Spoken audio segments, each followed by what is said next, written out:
ஆன்மீக நண்பர்கள் அனைவருக்கும் அன்பு கலந்த வணக்கங்கள். இன்றைக்கு நாங்கள் ஆன்மீகம் சம்பந்தமான பதிவில் ஈரோட்டின் கம்பீரம் கொங்கு நாட்டின் ஆன்மீக அரண் திண்டல் மலை வேலாயுத சுவாமியை பற்றி பார்க்கலாமா வாங்க.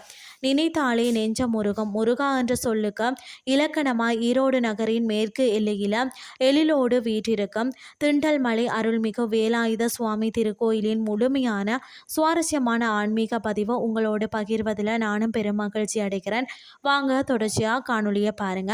என்னன்னு சொல்லி பார்த்தீங்கன்னு சொன்னா, திண்டல் மலை பேர் காரணமும் வரலாறையும் பார்த்தீங்கன்னா, இயற்கை எழில் சூழ்ந்த ஒரு சிறிய குன்றின் மீது இந்த தலம் அமைந்துள்ளது. முற்காலத்தில் இந்த பகுதியில் கடுமையான வறட்சி ஏற்பட்ட போதும் கொங்கு நாட்டின் புலவரான அருணகிரிநாதர் தான் இந்த தலத்திற்கு வந்த முருகப்பெருமான மனமுருகி பாடினாராம். அவரது பாடலால் மகிழ்ந்த வேலவன் இந்த தலத்தில் மழையை பொழிய செய்த மக்களின் திண்டாட்டத்தை தீர்த்த மலை என்பதால் இது திண்டல் மலை என்று பெயர் பெற்றது என்ற ஒரு அழகிய வரலாறும் உண்டு. அது மட்டும் இல்லாமல் பார்த்தீங்கன்னா, கொங்கு நாட்டு தீபஸ்தம்பம்னு சொல்லப்படுகிறது. என்னன்னு சொல்லி பார்த்தீங்கன்னா, கொங்கு நாட்டுக்கே உரிய கட்டிடக்கலை மரபின்படி பிரதான ராஜகோபுரத்திற்கு வெளியே தனியாக மிக உயரமான ஒரு தீபஸ்தம்பம் செதுக்கப்பட்டுள்ளது. கார்த்திகை தீபம் போன்ற விசேஷ நாட்களை இதில் ஏற்றப்படும் தீபம் தான் சுற்றியுள்ள பல கிராமங்களுக்கு ஜோதியாக காட்சி அளிக்கும். அது மட்டும் இல்லாமல் ஆலயத்தின் அடிவாரத்தில் நுழைந்த உடனேயே நம்மளுடைய நெஞ்ச நிறைக்கின்றார் அப்படின்னு தான் சொல்லணும். என்னண்டா, அரச மரத்தடியில் நாகர்கள் சூழ வீற்றிருக்கும் விநாயகர், அவரை தொடர்ந்து 2 நாகர் சிற்பங்களும் நடுவே கம்பீரமாக வீற்றிருக்கும் சித்தி விநாயகரை வழிபட்டு நமது தடைகளை நீக்க பெறலாம். அடுத்தது அடிவாரத்தில் இருந்த மலைக்கு செல்லக்கூடிய அழகிய படிக்கட்டுகளை ஏறும் முன் மண்டப முகப்பில் முருகனின் காவல் தெய்வமாகவும் காவடி சுமந்து வந்த பெருமைக்குரியவருமான இடும்பன் சுவாமியின் சந்நிதி இருக்கிறது. இவரை வணங்கிவிட்டு தான் நம்ம மலையேற தொடங்கணுமாம். கருவறையில அன்னை பார்வதியின் மைந்தன் கையில ஞானவேல் தாங்கி அசுரர்களை வென்ற குமார வேலாயுத சுவாமியாக அடியார்களின் கவலைகளை மறக்கடிக்கக்கூடிய புன்னகையோடு காட்சி தருகிறார்.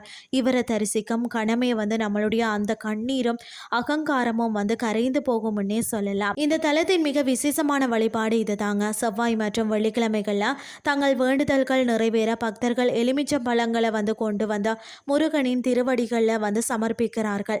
அந்த எலுமிச்சையை பெற்று சென்று வீட்டில் வைத்தாலே தீராத நோய்களும் தீரம், வராத வரன்களும் கூடி வரும் என்பது காலங்காலமான நம்பிக்கையாக இருக்கிறது.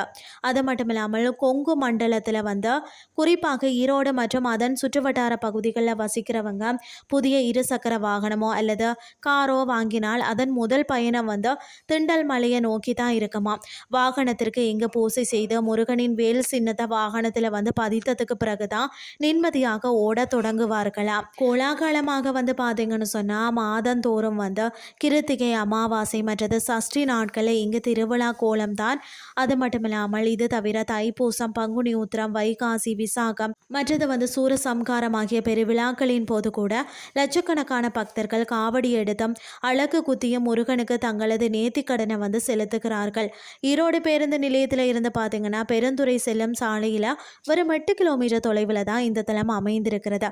நீங்களும் இன்னும் திண்டல் மலை முருகனை தரிசிக்கலன்னு சொன்னால் இந்த வாரமே உங்கள் குடும்பத்தோடு சென்று அந்த வேலவனின் அருளை பெற்று வாருங்கள்னு சொல்லி கூறிக்கொண்டு இன்றைய ஆன்மீகம் சார்ந்த பதிவை நிறைவு செய்து கொள்கிறேன். இதே மாதிரி மற்றொரு ஆன்மீகம் சார்ந்த பதிவோடு உங்களை சந்திக்கிறேன். நன்றி.